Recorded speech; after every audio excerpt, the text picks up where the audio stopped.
The scorching sun beat down mercilessly on Adelaide Porter's back as she trudged the final steps toward the well, her throat so parched it felt like sandpaper. The summer of 1878 had brought the worst drought that Malad City, Idaho had seen in decades, turning the once fertile valley into a dust bowl that threatened to swallow every last hope the residents had managed to cling to. Adelaide's hands trembled as she grasped the rope of the community well, the wooden bucket feeling impossibly heavy in her calloused palms. At 22, she had already weathered more hardship than most faced in a lifetime. The death of her parents to influenza 3 years prior had left her to manage their struggling farm alone, with mounting debts and dwindling prospects haunting her every waking moment. "Just a little more," she whispered to herself, her voice barely audible over the distant cries of cattle from neighboring ranches. The muscles in her arms screamed in protest as she began to turn the crank, drawing water from the depths below. She had been making this journey 3 times daily for the past week, ever since her own well had run dry, leaving her crops withering and her future uncertain. The world began to blur around the edges, the relentless heat and exhaustion finally claiming their toll. Adelaide felt her knees buckle beneath her worn cotton skirt, the wooden bucket slipping from her grasp as darkness crept into her vision. The last thing she remembered was the sound of hoofbeats approaching before consciousness abandoned her entirely. Miles Vance had not planned to stop at the community well that afternoon.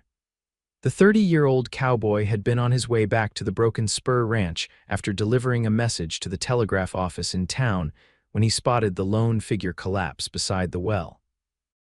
Without hesitation, he urged his chestnut gelding forward, dust kicking up beneath the animal's hooves. Miss, can you hear me?"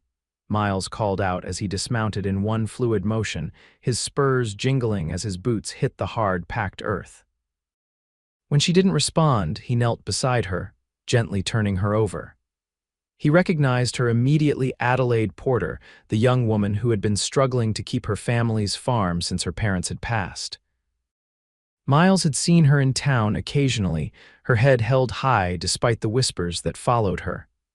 Many believed it was only a matter of time before the bank foreclosed on the Porter property. A woman alone couldn't manage such a place, they said. But there was something about the determination in her eyes that had always caught his attention, even if they had never exchanged more than a polite nod in passing.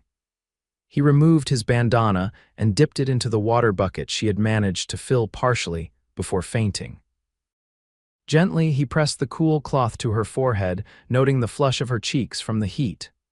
"Miss Porter, Adelaide," he tried again, concern etching his weathered features. Adelaide's eyelids fluttered open, confusion clouding her hazel eyes as she tried to make sense of the face hovering above her. "Mr. Vance," she whispered, her voice cracking from dehydration. "Easy now," Miles said, helping her to sit up slowly. "You collapsed from the heat." "When's the last time you had something to drink yourself?" Adelaide's gaze drifted to the bucket. "The water's not for me," she murmured. "The crops need it more."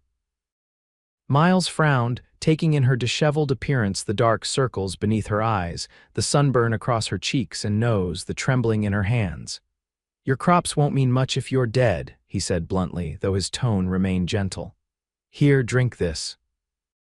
He offered her his canteen, and after a moment's hesitation, she accepted it, taking small, measured sips of the lukewarm water inside.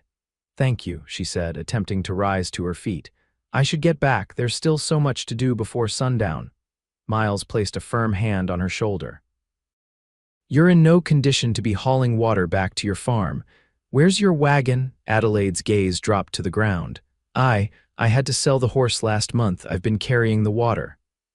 Miles felt something tighten in his chest. The Porter farm was nearly 3 miles from town. The thought of this young woman making that journey on foot, carrying heavy buckets of water in this heat, made his jaw clench with a mixture of admiration and concern. "That settles it," he said, standing and offering her his hand.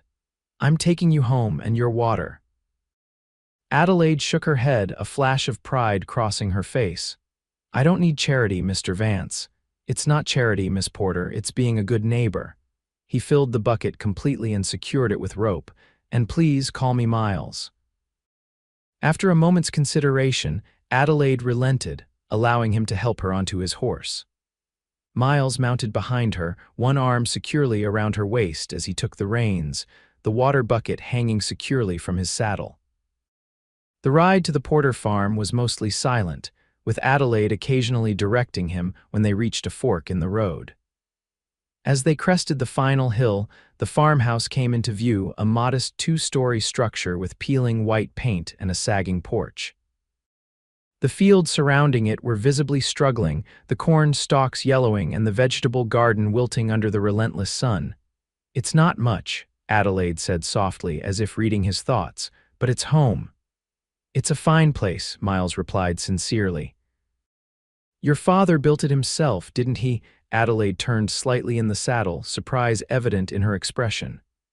"Yes, he did. How did you know?" "My pa helped him raise the barn," Miles explained as they approached the house. "I was just a boy then, but I remember your father saying he'd built every inch of this house with your mother in mind." A small smile touched Adelaide's lips. "He did. There's a heart he carved into the porch railing on their first anniversary. It's still there." Miles helped her dismount when they reached the front of the house, his hands lingering at her waist a moment longer than necessary. He couldn't help but notice how slight she felt beneath his touch, as if the burden of running the farm alone had worn away at her very substance. "I'll take care of the water," he said, unhooking the bucket. "Where does it need to go?" Adelaide pointed toward the garden. "The vegetables need it most. I've been trying to save what I can." Miles nodded and carried the bucket to the garden, carefully distributing the precious water among the struggling plants. When he returned to the porch, he found Adelaide sitting on the steps, her head in her hands. "Miss Porter, are you feeling unwell again?" She looked up, quickly wiping at her eyes. "No, I'm fine, just a moment of weakness. It won't happen again." Miles sat down beside her, removing his hat and running a hand through his dark hair. "There's no weakness in feeling overwhelmed. What you're trying to do here, all alone, it would break most men I know." Adelaide let out a humorless laugh. "According to the bank, it's breaking me too. Mr. Hollister gave me until the end of summer to come up with the mortgage payment, or he'll foreclose." Miles frowned.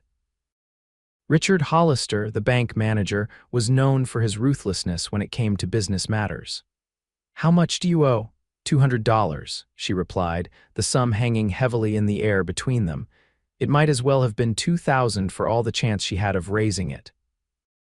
Miles was silent for a long moment, his gaze sweeping over the farm. He had seen properties like this one swallowed up by larger operations time and again over the years. Something about the thought of Adelaide losing her family home made his chest tighten uncomfortably. "I work for the Broken Spur," he said finally.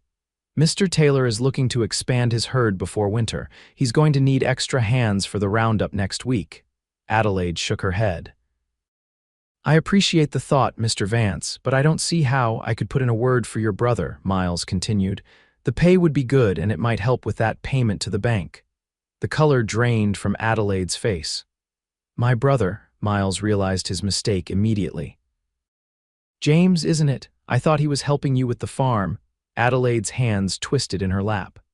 "James left for California 2 years ago after our parents died. He said there was nothing left for him here." Her voice was flat, devoid of emotion. "I haven't heard from him since." Miles silently cursed himself. He had heard rumors about the Porter boy leaving but hadn't known the circumstances. "I'm sorry, I shouldn't have assumed." Adelaide stood abruptly, smoothing down her skirt with trembling hands. "It's getting late, Mr. Vance. I appreciate your help today, but I have chores to finish before dark." Miles recognized the dismissal for what it was. He rose to his feet, placing his hat back on his head. "Of course, I didn't mean to overstay my welcome." He walked to his horse, untying the reins from the porch railing. As he prepared to mount, he turned back to Adelaide, who stood watching him with a carefully neutral expression. "Miss Porter," he began, "I meant what I said about the Broken Spur needing extra hands. The offer wasn't just for your brother.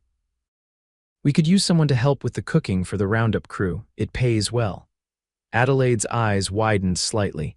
"You're offering me a job," Miles nodded. "Just for a couple of weeks, but it might help with that bank payment." For a moment he thought she might refuse outright. Pride was a powerful thing, especially when it was one of the few possessions a person had left. But then her shoulders sagged slightly, and he glimpsed the weight of her burdens in the slump of her posture. "I'll think about it," she said finally. "Thank you, Mr. Vance." "Miles," he reminded her with a small smile. "Miles," she echoed, the corner of her mouth lifting slightly. "And thank you for the water and for bringing me home." He tipped his hat to her. "A man doesn't leave a lady to fend for herself, Miss Porter, not in this country." As he rode away from the Porter farm, Miles couldn't shake the image of Adelaide standing on her porch, a solitary figure against the backdrop of failing crops and fading dreams. Something about her stubborn determination stirred emotions he hadn't felt in a long time, not since before the war, when he had still believed in things like justice and happy endings. By the time he reached the broken spur, the sun was beginning to set, painting the sky in shades of orange and purple. The main house was lit up, smoke curling from the chimney despite the summer heat. Samuel Taylor, the ranch owner, was particular about his evening comforts, regardless of the season. Miles stabled his horse and made his way to the bunkhouse, his mind still on Adelaide Porter and her struggling farm. He was so distracted that he almost collided with Frank Thompson, the ranch foreman, as he exited the building. "Watch yourself, Vance," Frank said gruffly, though there was no real anger in his tone. "You're late getting back from town. Taylor was asking after you." "Had to help someone in need," Miles replied, removing his hat as they entered the bunkhouse together. "Frank, you remember John Porter, had that farm over by Willow Creek," Frank nodded, pouring himself a cup of coffee from the pot on the stove. "Good man. Shame about him and his wife passing like they did. Heard the place is falling to pieces now." "His daughter's trying to keep it going," Miles said, accepting the cup Frank offered him. "On her own." Frank raised his eyebrows. "That's so, must be a tough woman." "She is," Miles agreed. "But she's in trouble with the bank. Needs to make a payment by the end of summer or she loses everything." Frank studied him over the rim of his coffee cup. "And you're telling me this because—" Miles shifted uncomfortably under the older man's scrutiny. "I thought maybe we could use an extra cook for the roundup. She could use the money, and you know Mrs. Finley's been complaining about needing help with all the extra mouths to feed." Frank's expression remained neutral, but there was a knowing gleam in his eyes. "This wouldn't have anything to do with the fact that Adelaide Porter is the prettiest young woman in the county, would it?" Miles felt heat creep into his face that had nothing to do with the coffee. "It's not like that. She needs help and we need an extra cook. Seems simple enough."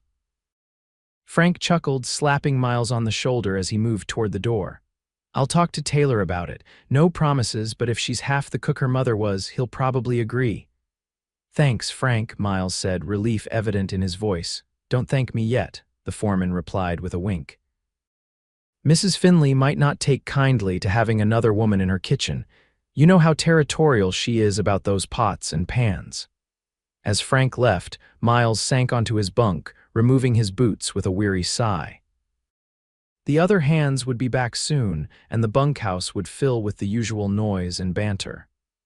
But for now, the relative quiet gave him space to think. He hadn't been entirely honest with Frank. While it was true that the broken spur could use an extra cook for the roundup, and Adelaide certainly needed the money, his motivations weren't entirely altruistic. There was something about her, a quiet strength, a stubborn resilience that had caught his attention long before he'd found her collapsed by the well. Miles had seen too many good people broken by circumstances beyond their control, especially after the war. The thought of Adelaide Porter losing her family home to Richard Hollister's bank sat poorly with him. If a temporary cooking job could help her keep what was rightfully hers, then he'd make sure she got that opportunity. With that resolution firmly in mind, Miles stretched out on his bunk, his thoughts drifting to hazel eyes and the heart carved into a porch railing as sleep claimed him. Adelaide woke before dawn the next morning, her body aching from the previous day's exertion. The memory of her collapse at the well and Miles Vance's subsequent rescue brought a flush of embarrassment to her cheeks. She had always prided herself on her independence, on her ability to manage without having to rely on others. Having a man, a virtual stranger, no less witness her moment of weakness was mortifying. Still, she couldn't deny the kindness he had shown her, nor could she dismiss his offer of work at the Broken Spur out of hand. The reality was that she needed money, and quickly. The small amount she had managed to save from selling eggs and vegetables at the weekly market wouldn't come close to covering what she owed the bank. Adelaide moved through her morning chores, methodically feeding the chickens, collecting eggs, and tending to her small vegetable garden with the remaining water in her rain barrel. The heat was already building, promising another scorching day ahead.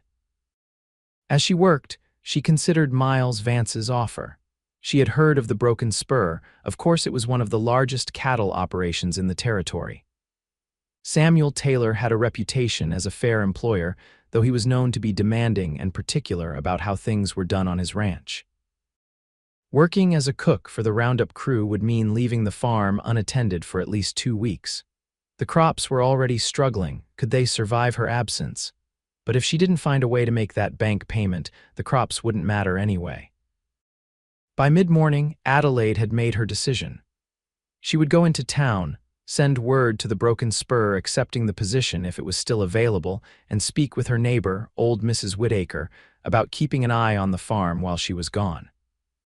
She had just changed into her one good dress, a faded blue cotton that had once belonged to her mother, when she heard the sound of approaching hoofbeats.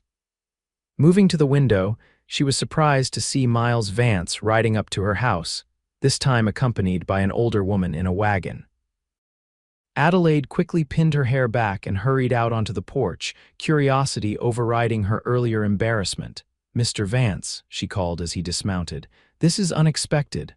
Miles removed his hat, revealing dark hair that curled slightly at the nape of his neck.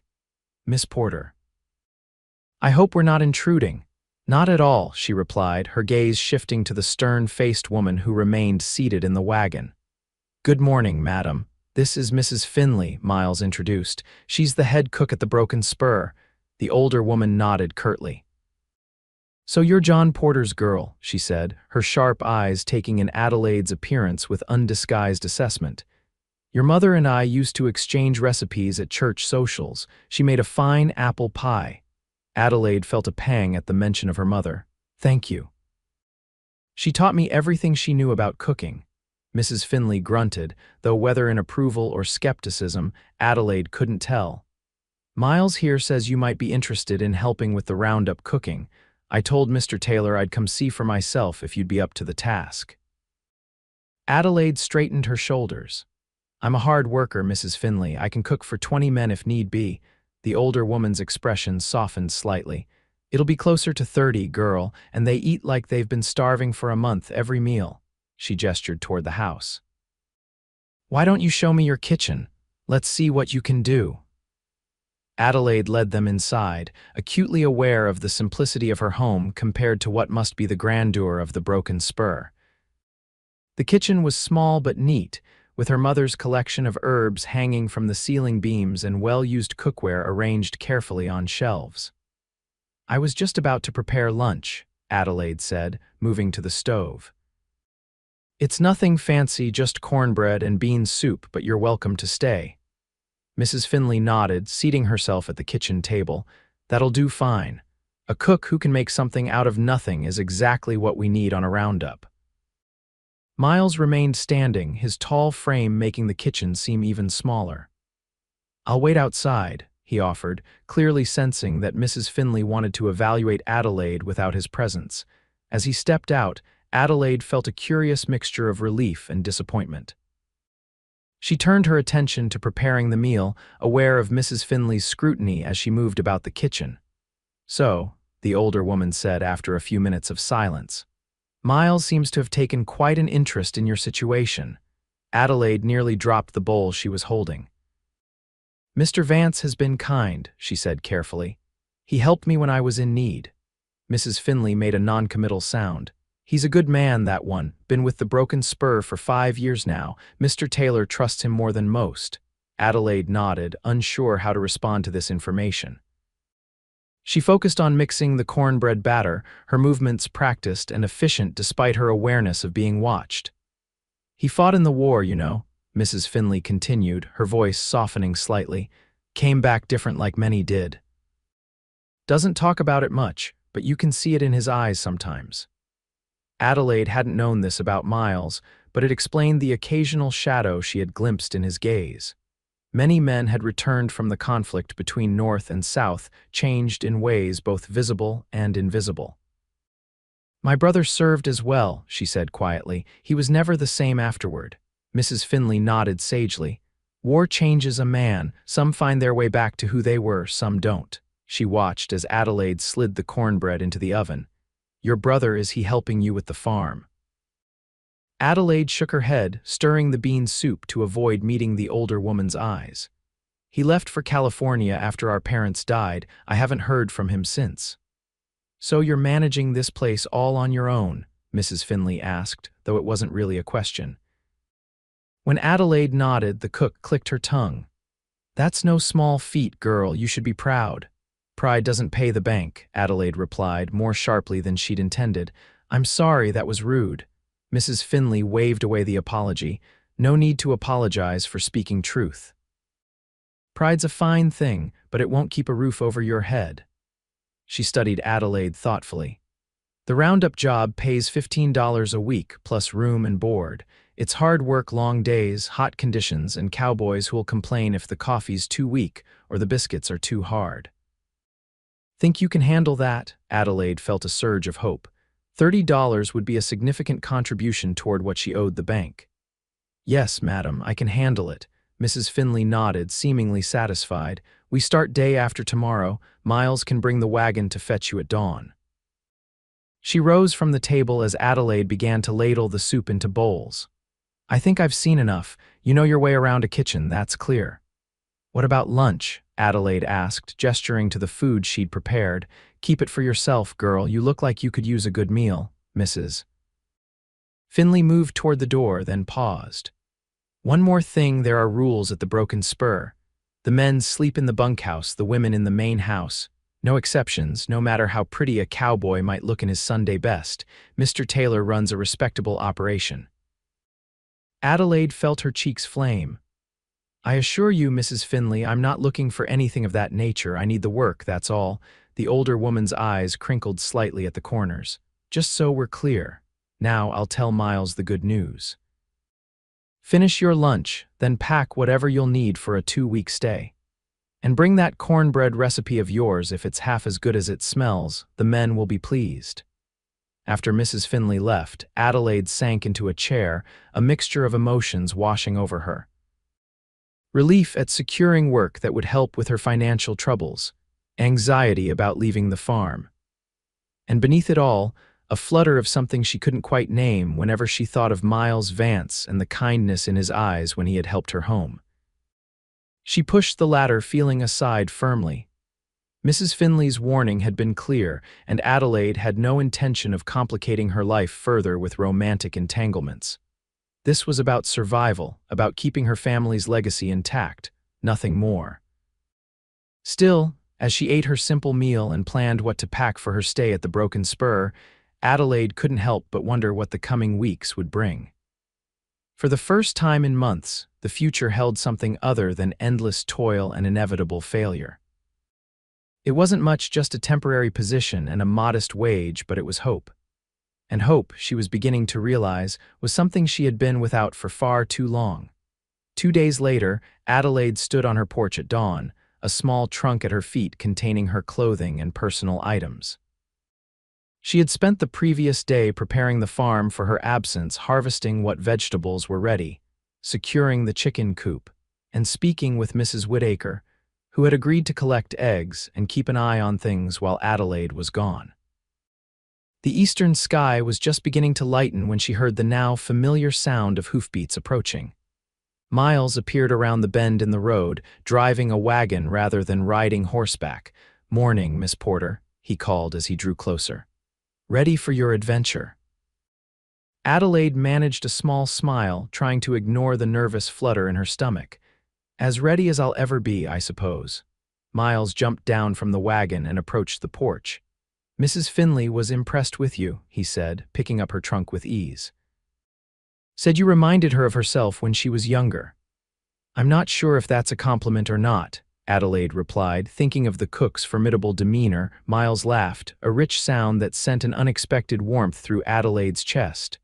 Oh, it's definitely a compliment, Mrs. Finley doesn't impress easily. He secured her trunk in the back of the wagon. The ranch hands are gathering today. Roundup starts tomorrow at first light. Adelaide nodded, taking a last look at her home before allowing Miles to help her up onto the wagon seat. His hand was warm and calloused against hers, the touch brief but oddly reassuring. As they set off down the dusty road, Adelaide tried to focus on the practicalities of what lay ahead rather than the man beside her. What exactly will my duties be? She asked. Mrs. Finley didn't go into much detail. Miles kept his eyes on the road as he answered. You'll be helping Mrs. Finley prepare 3 meals a day for the Roundup crew. Breakfast before dawn, dinner at midday, we bring it out to wherever the men are working, and supper back at camp after the day's done. That sounds extensive, Adelaide said, mentally calculating the amount of food needed to feed 30 hungry men 3 times a day. It is, Miles agreed, but Mrs. Finley has it down to a science. She's been doing this for 20 years. He glanced at her, a reassuring smile playing on his lips. Don't worry, you won't be thrown to the wolves. She'll show you the ropes. They fell into a comfortable silence as the wagon rolled on, the landscape gradually changing from farmland to the more rugged terrain that characterized the Broken Spur's vast acreage. After about an hour, Miles pointed to a distant cluster of buildings. There it is, he said. Home sweet home, at least for the next couple of weeks. Adelaide's eyes widened as they drew closer. The Broken Spur was larger than she had imagined, a sprawling main house, a bunkhouse nearly as big, several barns and outbuildings, and corrals filled with horses being prepared for the roundup. It's impressive, she managed, suddenly feeling very small and out of place. Miles seemed to sense her unease. Don't let the size fool you, he said gently. It's just a working ranch like any other, just bigger. As they pulled up to the main house, a tall, distinguished-looking man with silver at his temples emerged onto the porch. Samuel Taylor, Adelaide presumed, the owner of all this. Ah, Vance, he called. I see you've brought our new cook safely. Miles helped Adelaide down from the wagon. Mr. Taylor, this is Miss Adelaide Porter. Miss Porter, Samuel Taylor, owner of the Broken Spur. Adelaide extended her hand, determined to make a good impression despite her nerves. It's a pleasure to meet you, Mr. Taylor. Thank you for the opportunity to work for you. Taylor shook her hand firmly, his shrewd eyes assessing her much as Mrs. Finley had done. John Porter's daughter, he said, nodding as if confirming something to himself. Your father was a good man, did business with him a time or two. Thank you, sir, Adelaide replied, touched that her father was remembered with respect. Mrs. Finley's waiting for you in the kitchen, Taylor said, gesturing toward the house. She's eager to get started with the preparations. Miles, see to Miss Porter's trunk, then report to Frank. He's assigning horses for tomorrow.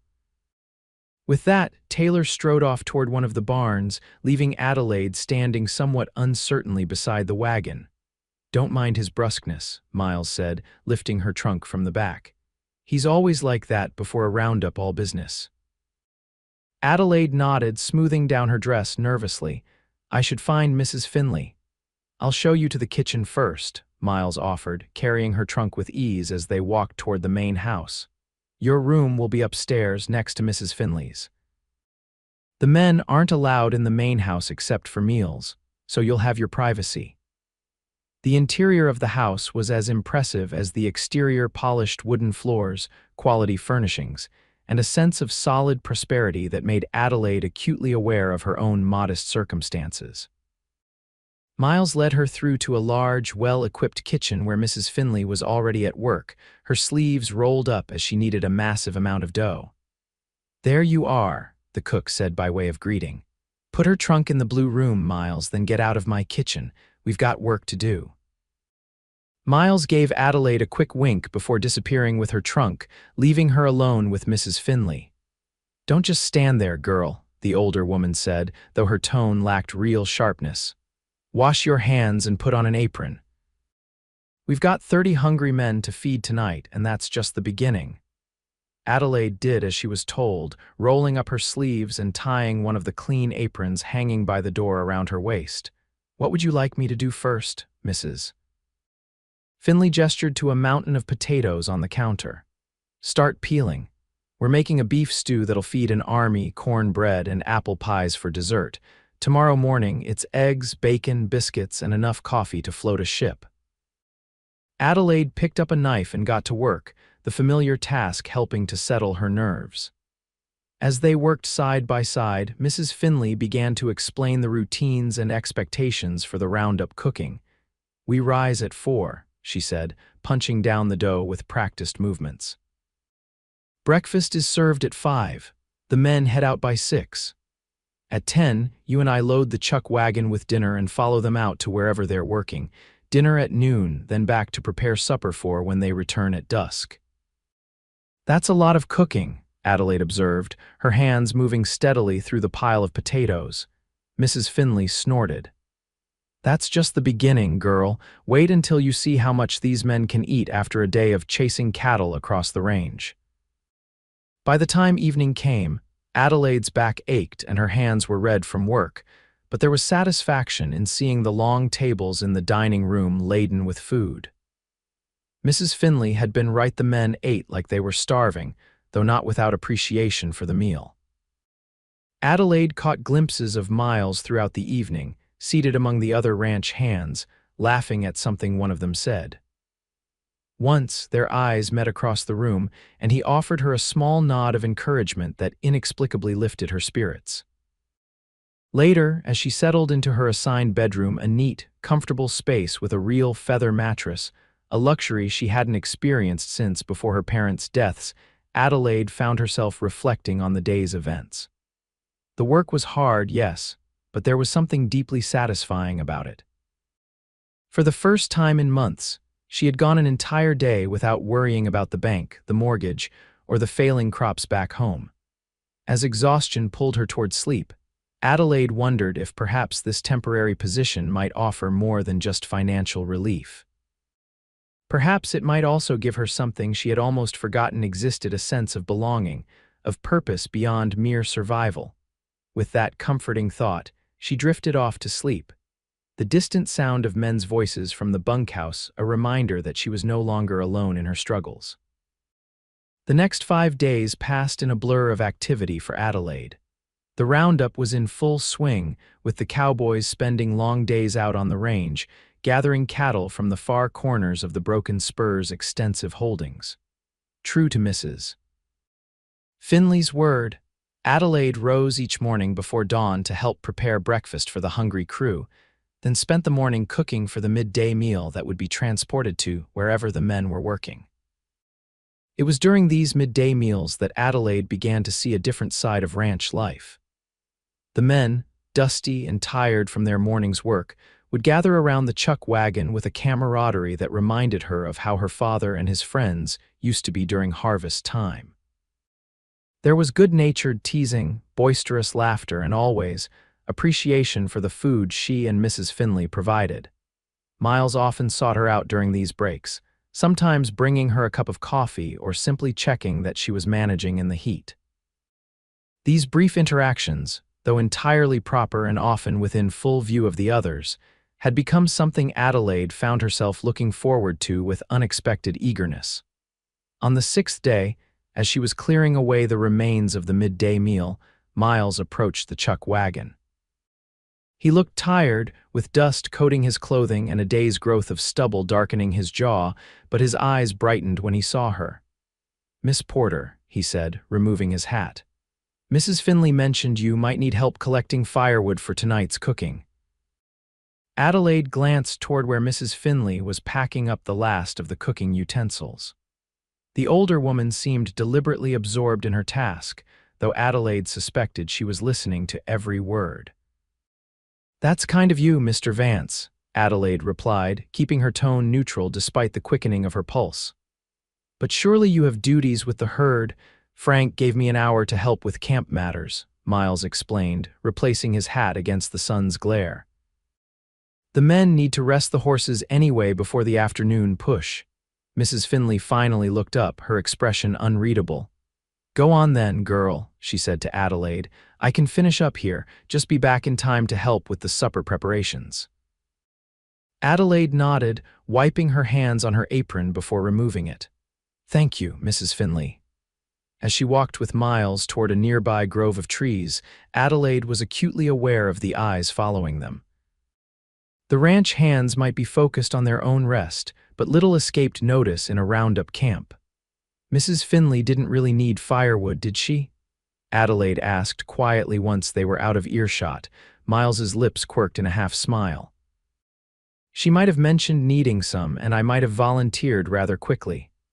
Adelaide felt a blush creep into her cheeks, but she couldn't suppress a small smile of her own. That was thoughtful of you. Truthfully, Miles said, his voice taking on a more serious tone, I wanted to ask how you're finding everything. The work isn't too much, Adelaide considered the question as they entered the shade of the trees. The past days had been exhausting, certainly, but also rewarding in ways she hadn't anticipated. It's hard work, she admitted, but good work. Mrs. Finley is a patient teacher despite her gruff manner. Miles nodded, bending to gather fallen branches. She likes you, you know. Says you're a natural in the kitchen, just like your mother was. The mention of her mother brought a pang of both sadness and pride. Thank you for telling me that. It means a great deal. They worked in companionable silence for a few minutes, gathering enough wood to last the evening's cooking. When Miles spoke again, his tone was hesitant, unlike his usual confidence. I rode by your farm yesterday, he said, not meeting her eyes as he bundled branches together. Hope you don't mind. I wanted to make sure everything was all right in your absence. Adelaide paused in her own gathering. You did? How did it look? Good, Miles assured her. Mrs. Whittaker was there, collecting eggs just like you arranged. Said she'd been watering your garden too since there was a little rain 2 nights ago. Relief washed over Adelaide. She had been worrying about the farm more than she cared to admit, especially given how close she was cutting it with the bank payment deadline. Thank you, she said softly. That eases my mind considerably. Miles finally looked at her directly, and the warmth in his gaze sent a flutter through her chest. I know what it's like, he said, to worry about a place that's more than just land and buildings, to have it be part of who you are. There was something in his voice, a hint of old pain, perhaps that made Adelaide wonder about his past. In the week she had known him, Miles had revealed little about himself beyond his present role at the Broken Spur. You sound like you speak from experience, she ventured carefully. Miles's expression clouded briefly. My family had a small ranch in Texas before the war, he said after a moment. Nothing as grand as the Broken Spur, but it was ours. My father built it from nothing. What happened? Adelaide asked, though she suspected from his tone that the story didn't have a happy ending. Miles secured the bundle of wood he'd gathered with a length of twine. Confederate soldiers took our horses in '63. Union troops burned what was left the following year. My father died defending it. His voice was flat, reciting facts without emotion, though Adelaide could sense the pain beneath the words. I'm so sorry, she said, the phrase inadequate for the loss he had described. Miles shrugged, the gesture at odds with the gravity of his words. It was a long time ago. I was already fighting by then, didn't hear about it until months later. He straightened, meeting her gaze again. But it's why I understand what you're trying to do, Adelaide, why your farm matters. It was the first time he had used her given name, and the sound of it in his deep voice sent warmth spreading through her chest. Sometimes I think I'm fighting a losing battle, she admitted, voicing the fear that had been her constant companion for months. One woman against nature, the bank, and seemingly everything else. Miles took a step closer, close enough that she could see the flecks of green in his brown eyes. You're not alone in the fight anymore, he said quietly. Not if you don't want to be. The moment hung between them, charged with unspoken possibilities. Adelaide felt herself drawn toward him, her usual caution momentarily forgotten, but before either of them could move, a distant call broke the spell. "Miles, Miss Porter," Frank's voice carried from the direction of the camp. "Mrs. Finley's looking for you both." Miles stepped back, the connection broken but not forgotten. "We should head back," he said, though he looked reluctant to do so. Adelaide nodded, gathering her own bundle of wood. As they walked back toward camp, she found herself wondering what might have happened if they hadn't been interrupted. The thought both thrilled and frightened her. Mrs. Finley gave them both a knowing look when they returned with the firewood, but said nothing beyond instructing Adelaide to begin preparations for the evening meal. As she worked beside the older woman, Adelaide's thoughts kept returning to that moment in the grove, to the way Miles had looked at her, to the promise implicit in his words, "You're not alone in the fight anymore." For someone who had been shouldering her burdens alone for so long, the offer of supportive partnership was almost too tempting to resist. But Adelaide had learned the hard way that relying on others came with risks. Her brother had abandoned her when she needed him most. Could she trust that Miles wouldn't do the same once the roundup was over and she returned to her struggling farm? That night, as she lay in bed listening to the distant sounds of the men sharing stories around the campfire, Adelaide made a decision. For the remaining week of the roundup, she would focus on the work she had been hired to do. The wages she earned would help save her farm that had to be her priority. Whatever was developing between her and Miles Vance would have to wait until she was on more solid ground. Still, as sleep claimed her, Adelaide couldn't help but remember the warmth in his eyes, the sincerity in his voice. For the first time in a very long time, she allowed herself to hope for something beyond mere survival. The second week of the roundup brought a change in the weather. The relentless heat that had plagued Malad City for weeks finally broke, replaced by cooler temperatures and the promise of rain on the horizon. The cooler weather was a blessing for the work, allowing the men to push longer and harder in their efforts to gather the remaining cattle. For Adelaide, the days continued in much the same pattern: early mornings in the kitchen with Mrs. Finley, midday meals delivered to the men in the field, and evenings spent preparing hearty suppers for the tired crew. But despite her resolution to focus solely on her work, she found herself increasingly aware of Miles's presence whenever he was nearby. He seemed to be making a similar effort to maintain a proper distance, their interactions limited to polite exchanges during meals and occasional updates about the progress of the roundup. Yet Adelaide caught him watching her sometimes when he thought she wouldn't notice, his expression thoughtful and intent in a way that made her heart beat faster. On the 11th day, as the roundup was nearing its conclusion, the promised rain finally arrived, not in the gentle shower everyone had hoped for, but in a sudden, violent thunderstorm that sent the men racing back to camp in the early afternoon. Adelaide and Mrs. Finley were in the main house kitchen when the first riders galloped into the yard, rain-soaked and shouting warnings to those still out with the herd. Through the window, Adelaide watched anxiously as more men arrived, searching each face for Miles. "He'll be fine, girl," Mrs. Finley said, noting her concern. "Miles Vance has weathered worse than a summer storm." Adelaide nodded, not trusting herself to speak. She busied herself preparing coffee and heating stew for the returning men, trying to ignore the knot of worry in her stomach. It was nearly an hour before the last group of riders appeared, leading several strays they had managed to round up despite the storm. Miles was among them, his clothing plastered to his body, his hat pulled low against the driving rain. The relief Adelaide felt at seeing him safe was so intense it nearly made her knees buckle. She turned quickly back to the stove, afraid her expression might reveal too much. Mrs. Finley gave her a knowing look, but said only, "Take some towels out to the men, Adelaide. They'll be needing to dry off before they come in for food." Grateful for the task, Adelaide gathered an armful of towels and hurried out to the porch, where the men were dismounting and leading their horses toward the barn. She distributed the towels quickly, her gaze inevitably finding Miles as he handed his horse off to one of the younger hands. You're soaked through, she said as she offered him a towel, trying to keep her tone light despite her lingering concern. Miles took the towel with a grateful nod, wiping rain from his face. It came on fast, he said, his voice slightly hoarse from shouting over the storm. We were lucky to get the cattle into the draw before the lightning started. A crash of thunder punctuated his words, making Adelaide jump slightly. Miles instinctively stepped closer, as if to shield her, then seemed to remember himself and moved back. You should get inside, he said, rubbing the towel over his dripping hair. No sense in both of us getting drenched. Adelaide hesitated, reluctant to leave despite the rain now spattering the porch. There's hot coffee in the kitchen, she offered, and stew. Mrs. Finley thought you might all need warming up. Miles's smile was tired but genuine. That sounds like heaven right about now. He glanced toward the barn where the other men were settling the horses.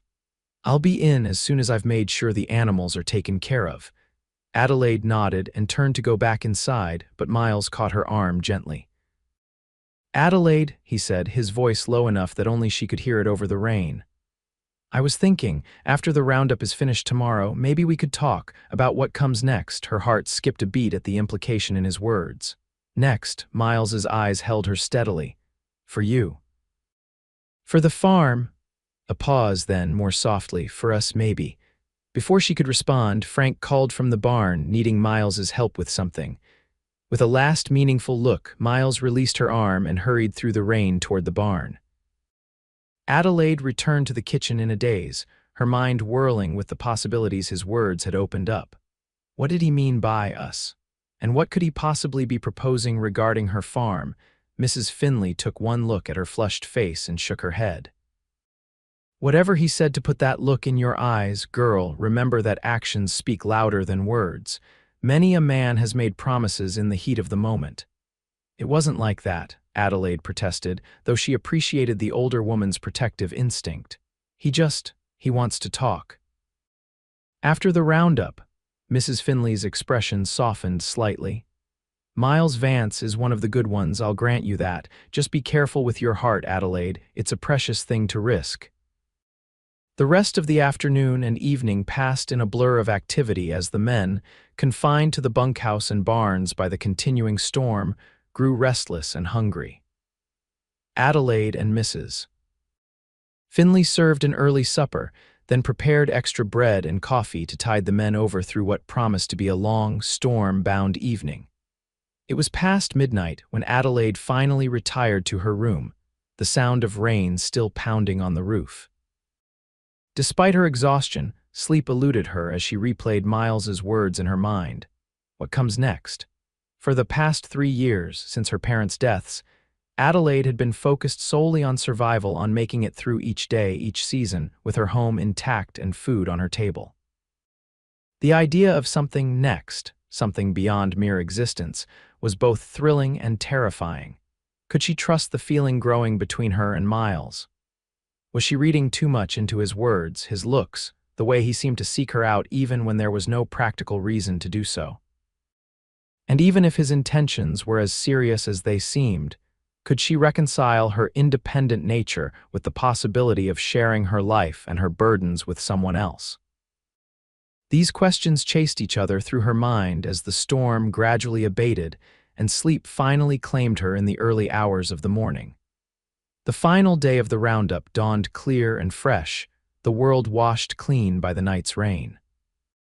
The cowboys set out at first light to gather the last of the strays that had scattered during the storm, while Adelaide and Mrs. Finley prepared for one last day of field cooking.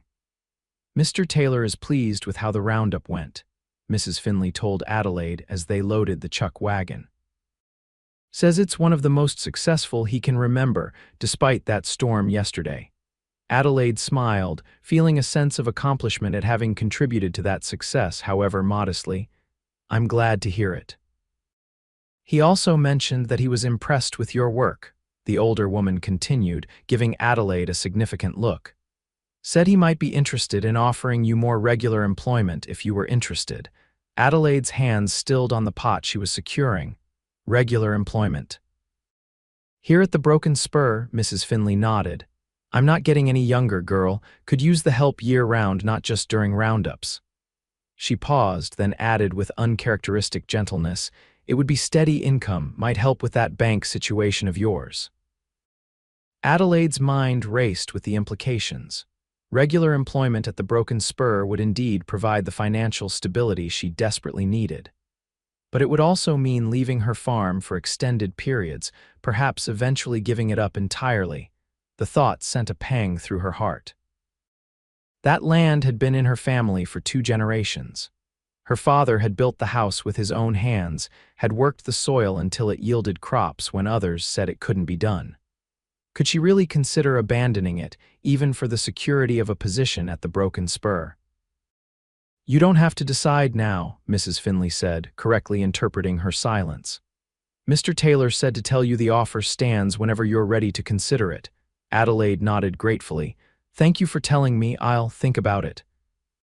The rest of the day passed in a flurry of activity as the last of the cattle were brought in, counted, and sorted. By late afternoon, the roundup was officially complete, with the Broken Spur's herd increased by nearly 300 head, a significant success by any measure. Mr. Taylor announced that there would be a celebration that evening, a special supper followed by music, and perhaps even dancing if some of the men fetched their instruments from the bunkhouse. It was a tradition after a successful roundup, he explained to Adelaide, a way to thank the crew for their hard work before they returned to their regular duties. As Adelaide helped Mrs. Finley prepare the feast, her thoughts kept returning to Miles and his request to speak with her. Would tonight be the night? And what would she say when he finally revealed what was on his mind? The supper was a boisterous affair, with the men in high spirits after the successful completion of their work. Mr. Taylor even produced several bottles of good whiskey to mark the occasion, though he kept a careful eye on consumption to ensure the celebration didn't get out of hand. Adelaide, having changed into her one good dress for the evening, found herself the object of appreciative glances from several of the cowboys. She accepted their compliments with polite smiles, but her eyes kept seeking out Miles among the crowd. He found her just as the impromptu band 3 cowboys with a fiddle, harmonica, and guitar began to play. The tables had been pushed back against the walls of the dining room to create a space for dancing, and several of the men were already leading Mrs. Finley and the 2 housemaids in a lively reel, Miss Porter, Miles said, appearing at her side. He had cleaned up for the occasion, his dark hair still damp from washing, his shirt fresh and his boots polished. Would you honor me with a dance? Adelaide felt a flutter of nerves but nodded, placing her hand in his outstretched one. I should warn you, Mr. Vance, I'm not much of a dancer. His smile was warm as he led her into the open space. Then we'll muddle through together. The music shifted to a slower tune as they took their places, as if the musicians had sensed the moment needed a gentler backdrop. Miles placed one hand respectfully at her waist, holding her other hand in his as they began to move to the rhythm. You mentioned wanting to talk, Adelaide said after a moment, her voice low enough that only he could hear. About what comes next, Miles nodded, his expression turning serious. I did, though perhaps this isn't the best setting for such a conversation. Adelaide glanced around at the crowded room, aware of curious eyes observing them. Perhaps not. Could you meet me on the porch after the celebration winds down? Miles suggested. It should be quiet enough then. Adelaide hesitated only briefly before nodding. I'll be there. The rest of their dance passed in companionable silence, the unspoken anticipation of their later meeting hanging between them. When the music ended, Miles escorted her back to the edge of the room with a formal correctness that belied the intensity in his gaze. Until later, then, he said quietly before rejoining his fellow cowboys. The celebration continued for several hours, with dancing, singing, and storytelling filling the evening. Adelaide participated when called upon, but her mind was elsewhere, rehearsing what she might say when she finally spoke with Miles alone. It was past 11 when the gathering began to disperse, the men returning to the bunkhouse in high spirits while Mrs. Finley directed the cleanup of the dining room, When Adelaide moved to help, the older woman waved her away. "You've worked hard enough, girl," she said with unusual gentleness. "Go get some fresh air, I can manage here." There was a knowing look in Mrs. Finley's eyes that suggested she was well aware of Adelaide's planned meeting, but she offered no further comment or warning. The night was clear and cool as Adelaide stepped onto the porch, the stars brilliant in the vast Idaho sky. Miles was already there, leaning against the railing, his profile illuminated by the soft light spilling from the house windows. He straightened as she approached, removing his hat. "I wasn't sure you'd come," he admitted. "I said I would," Adelaide replied simply, moving to stand beside him at the railing. For a moment they stood in silence, looking out at the dark shapes of the outbuildings and corrals. When Miles finally spoke, his voice was low and earnest. "I've been thinking about your situation, Adelaide. About the farm and the bank payment you're facing." Adelaide felt a flicker of disappointment. Had she misread his intentions? Was his interest purely practical after all? "Mrs. Finley mentioned that Mr. Taylor might offer me a position here," she said, keeping her voice neutral. "It would help with the financial situation, certainly." Miles nodded. "It would, and you'd be good at it. You've proven that these past 2 weeks." He turned to face her directly. "But is that what you want, to leave your farm behind?" The question caught her off guard with its perceptiveness. I don't know," she admitted. "The farm is all I have left of my family. The thought of losing it feels like losing them all over again." Miles's expression softened with understanding. "That's what I thought." He took a deep breath, as if gathering courage for what he was about to say next.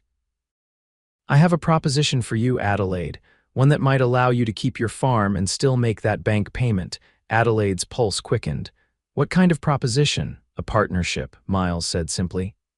"I have some savings, not a fortune, but enough to cover your immediate debt to the bank. In return, I'd ask for a stake in the farm. We'd work it together." Adelaide stared at him, trying to process what he was suggesting. "You want to buy into my farm? Why would you do that? It's barely producing enough to sustain one person, let alone make a profit." "Because I believe it can be more," Miles said with conviction. "With 2 of us working it, with some of the techniques I've learned here at the Broken Spur, I think we could make it thrive again." He paused, then added more softly, "And because I've come to care for you, Adelaide. More than I expected to, more than I've cared for anyone in a very long time." The admission hung in the air between them, honest and unadorned. Adelaide felt a surge of emotion, hope, fear, and something deeper that she wasn't quite ready to name. "This is unexpected," she managed, her voice not entirely steady. Miles smiled slightly. "I know it's sudden, and I'm not asking for any promises beyond the business arrangement, not yet." His eyes held her steadily. "Just the chance to work beside you to help you save what matters to you. The rest can come in its own time if it's meant to." It was, Adelaide realized, the perfect answer, respectful of her independence while still acknowledging the connection that had grown between them. He was offering help without demanding control, partnership without presumption. "What about your position here?" she asked. "Mr. Taylor seems to value you highly."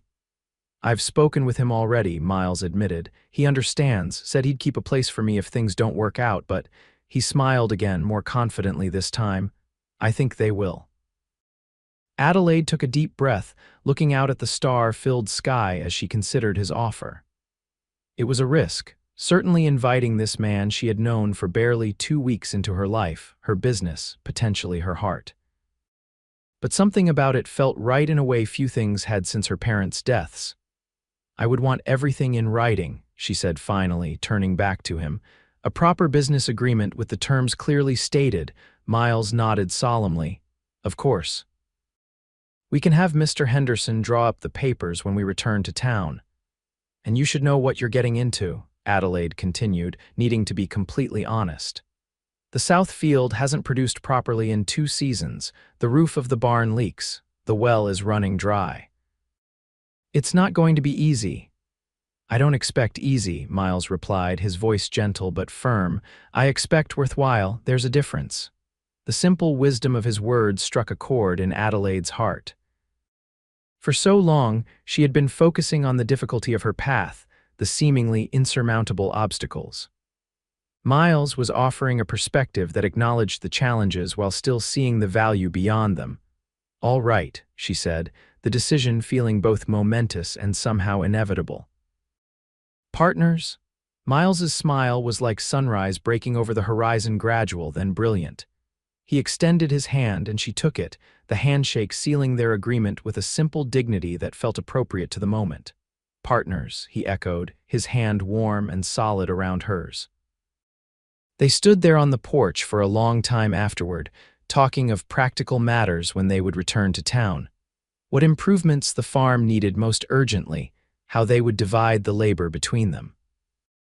But beneath the practical discussion ran a current of something deeper, a shared understanding that this partnership might grow into something neither of them had dared to hope for.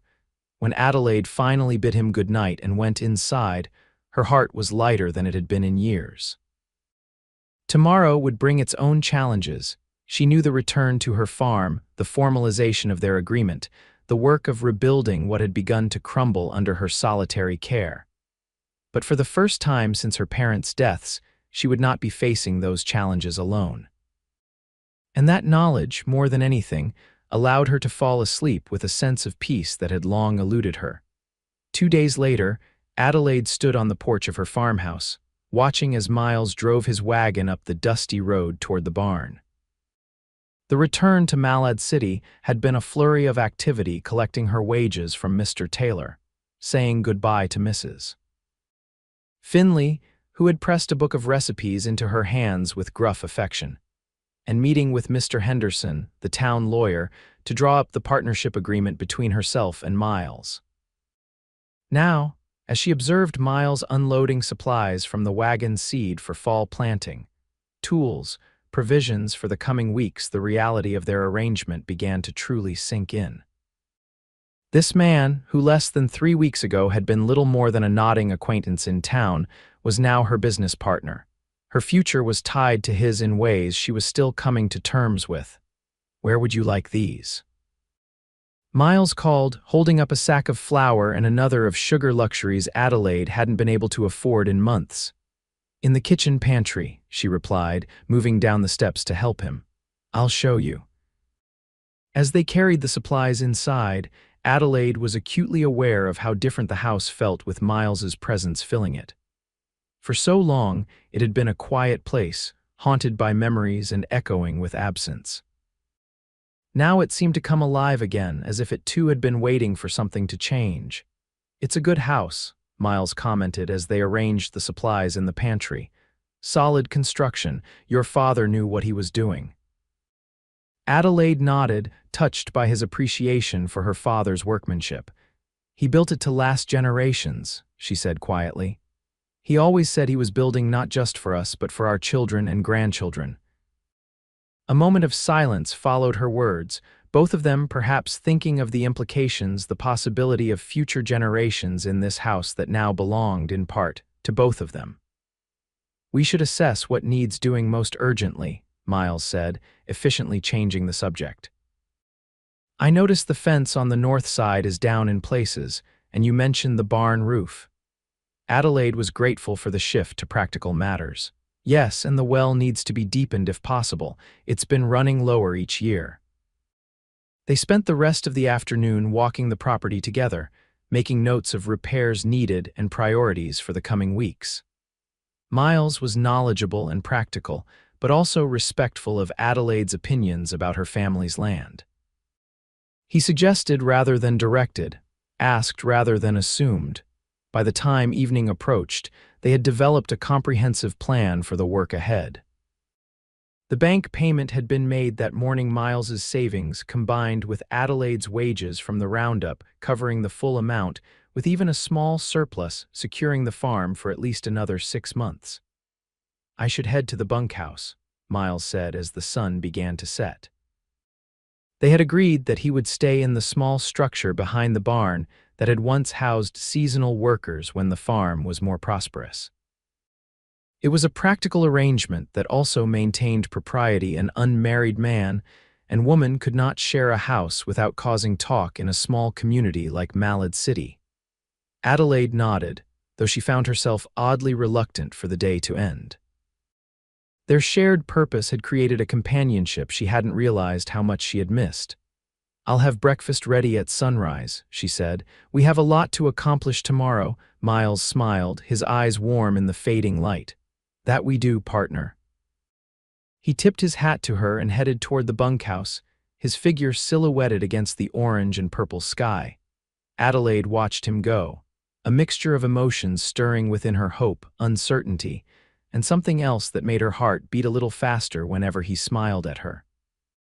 Whatever lay ahead, she was no longer facing it alone, and for tonight, at least, that knowledge was enough.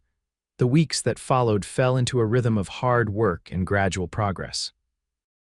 Miles proved to be as good as his word, tireless in his labor, innovative in his approaches to the farm's problems, and always respectful of the fact that it was still, fundamentally, Adelaide's home.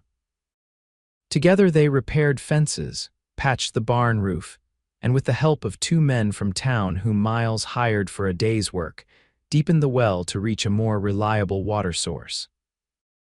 The late summer yielded to early fall, bringing cooler temperatures and occasional rain that revived the parched fields. Adelaide found herself growing accustomed to Miles's presence in her daily life, his early morning coffee on the porch before the day's work began, the sound of his deep voice calling to the horses he had purchased to help with the heavier tasks, the satisfaction in his eyes when they completed another repair on her family's home. They took their evening meals together in the farmhouse kitchen, a practice that had begun as simple practicality, Adelaide cooking for both of them to save time and resources, but had evolved into something she looked forward to each day. It was during these quiet moments, with the work of the day behind them, that they truly began to know one another. Miles spoke of his childhood in Texas, of his father's dreams for their small ranch, of the war that had taken both his father's life and his own innocence. Adelaide shared stories of her parents, of her brother before he changed, of the happy years when the farm had flourished under her father's care. They avoided certain topics by unspoken agreement: the exact nature of their relationship beyond their business partnership, the future beyond the immediate tasks at hand. But even in what remained unsaid, there was a growing understanding between them, a foundation being carefully laid. One evening in early October, as they sat on the porch watching the sunset after a particularly productive day, Miles broke the comfortable silence between them. "I've been thinking," he said, his voice thoughtful, "about the south field that hasn't been producing well." Adelaide nodded, drawing her shawl closer against the evening chill. "What about it?" "I believe the soil's depleted, not ruined," Miles continued. "If we plant winter wheat there now, let it grow until spring, then plow it under without harvesting, it could restore what the soil needs." Adelaide considered the suggestion, "But we'd lose a growing season for that field." "Yes," Miles acknowledged, "but think of it as an investment, short-term loss for long-term gain. By next fall, that field could be producing better than it has in years." There was something in the way he spoke, the casual use of "we" and "next fall," that suggested a permanence to their arrangement neither had explicitly discussed. Adelaide found she didn't mind. In fact, the thought of Miles still being here a year from now brought a warmth to her chest that had nothing to do with her shawl. "It's worth trying," she agreed. "Father used to do something similar when I was a child. He called it letting the land rest." Miles smiled. "Your father was a wise man. Some of the newer ranches push the land too hard, take too much without giving back. That's not sustainable in the long run." "Is that how you see this partnership?" Adelaide asked, the question slipping out before she could consider its implications. "As something sustainable in the long run." Miles turned to look at her directly, his expression serious but gentle. "I do," he said simply, "if that's what you want as well." The moment stretched between them, full of possibility. Adelaide found herself thinking of Mrs. Finley's warning about promises made in the heat of the moment. But this wasn't heat, this was a slow, steady warmth that had been building for weeks, founded on mutual respect and shared purpose. "I think it is," she said finally, her voice soft but certain. "What I want, I mean." Miles's hand found hers on the porch railing, his calloused fingers entwining with hers in a gesture that felt both protective and requesting permission at the same time. "Adelaide," he began, his voice lower than usual. "I know we agreed to keep things businesslike between us, at least at first. But I find myself hoping for more than just a successful farm when I think about the future." Adelaide's heart raced at his words, but she didn't withdraw her hand. "What do you hope for then?" she asked, needing to hear him say it plainly. "A life shared," Miles answered, his gaze holding her steadily. "Work and rest, joy and hardship, all of it together, not just as business partners, but as more." "As husband and wife, you mean," Adelaide said, the directness she had always valued asserting itself even as her pulse quickened. Miles nodded, a smile touching the corners of his mouth at her forthrightness. "Yes, though I'm not formally asking yet," he added quickly. "It's too soon, and you deserve to be certain. We both do." Adelaide appreciated his restraint, his understanding that such decisions shouldn't be rushed. "How will we know when it's the right time?" she asked. Miles's thumb traced gentle circles on the back of her hand. "I think we'll just know," he said simply. "In the meantime, may I court you properly, Miss Porter?" "Sunday drives, socials in town when we can spare the time, perhaps even a dance or two at the Harvest Festival next month." The formal request, delivered with a hint of playfulness, made Adelaide smile. "I think I would like that very much, Mr. Vance," she replied, matching his tone. He raised her hand to his lips then, pressing a gentle kiss to her knuckles that sent a shiver of anticipation through her entire body. "Then it's settled," he said softly. "Partners in all things, moving forward together at a pace that feels right for both of us." As the stars began to appear in the darkening sky, Adelaide felt a sense of rightness settle over her. The path ahead wasn't perfectly clear, and there would still be challenges to face. The farm's recovery was far from complete, and relationships, like crops, required constant tending to thrive. But for the first time in years, the future held more promise than peril. And the man sitting beside her, his hand still holding hers with gentle strength, had become the embodiment of that promise. Winter came early to Malad City that year, with the first snow falling before Thanksgiving. The farm, under Miles and Adelaide's joint care, had weathered the fall harvest better than Adelaide had dared to hope. The vegetable garden had yielded enough to preserve for the winter months, the chickens were laying well, and the winter wheat Miles had suggested for the south field was sprouting in neat, promising rows. Their courtship had progressed alongside their agricultural efforts. Sunday drives in the wagon Miles had repaired, occasional dinners at the hotel in town. And as he had promised, several dances at the Harvest Festival in November. Adelaide found herself looking forward to these outings with an eagerness that sometimes surprised her. After years of focusing solely on survival, the simple joy of being courted, of being admired and cared for, was a luxury she was slowly learning to embrace. The people of Malad City had accepted their arrangement with minimal gossip, particularly after Miles made a point of speaking with Pastor Williams about his intentions. The fact that they maintained separate residences, Miles still in the bunkhouse, despite the dropping temperatures, helped quell any potential scandal. On a particularly cold December evening, with snow falling steadily outside, Adelaide sat by the fire in the farmhouse parlor, mending one of Miles's shirts. He had gone into town earlier to pick up supplies and mail, and she expected him back soon, weather permitting. The sound of the front door opening and Miles stamping snow from his boots brought a smile to her face. "In here," she called, setting aside her mending. Miles appeared in the doorway, snow dusting his shoulders and hat, his cheeks ruddy from the cold. "It's really coming down out there," he said, removing his hat and coat. "Might be snowed in by morning if it keeps up." "Did you get everything we needed?" Adelaide asked, rising to help him with his things. Miles nodded, producing a small stack of mail from his coat pocket. "And these came for you. One looks like it might be from California." Adelaide took the letters with surprise. "California? I don't know anyone in, unless—" Her heart quickened as she examined the return address. "It's from James, my brother." Miles's expression sobered. Do you want me to give you some privacy to read it? Adelaide hesitated, then shook her head. No, whatever he has to say, I'd rather not face it alone. Miles moved to the fire, warming his hands as Adelaide opened the letter with slightly trembling fingers. She hadn't heard from her brother in over 2 years, not since he had left for California with his share of their parents' meager savings, promising to send for her once he was established. That promise, like so many others, had gone unfulfilled. Dear Adelaide, she read aloud, her voice steady despite the emotions churning within her. I hope this letter finds you well. I apologize for the long silence. Life in California has not been what I expected. She paused, glancing at Miles, who had taken a seat in the chair opposite hers, his expression attentive but neutral, allowing her to process her brother's words without influence. I have been working in the shipyards in San Francisco, Adelaide continued reading. The pay is decent, but the cost of living is high. I've only recently been able to save enough to consider my future with any certainty.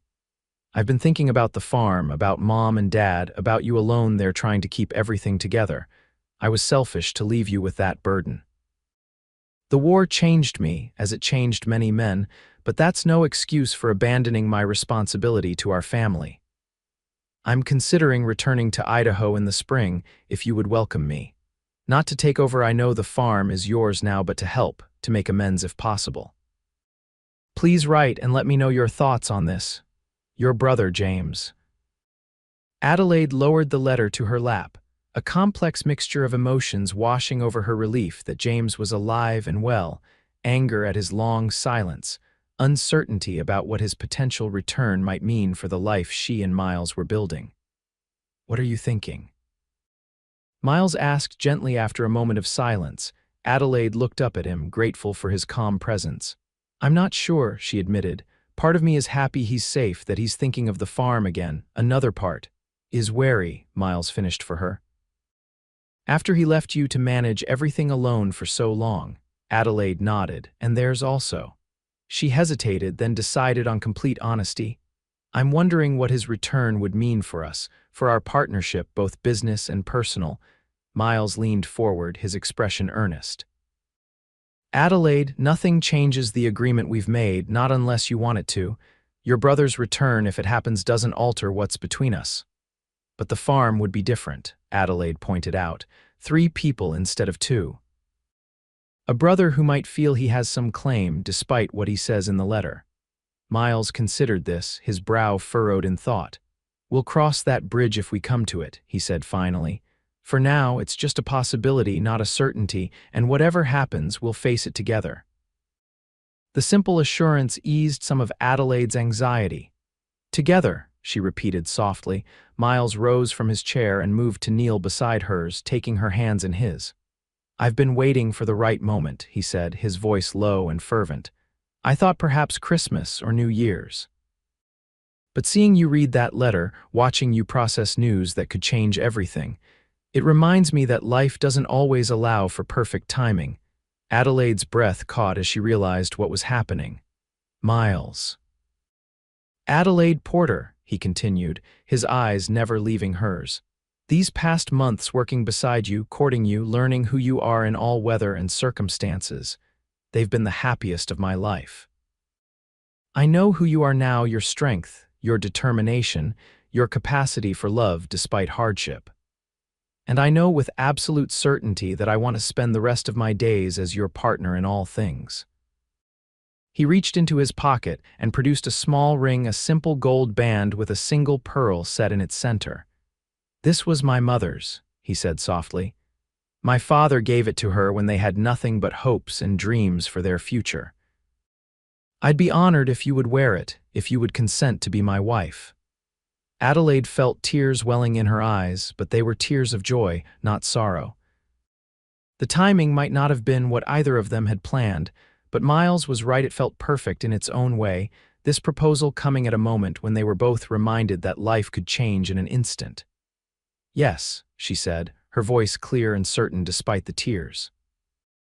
Yes, I will marry you, Miles Vance. His face broke into a radiant smile as he slipped the ring onto her finger.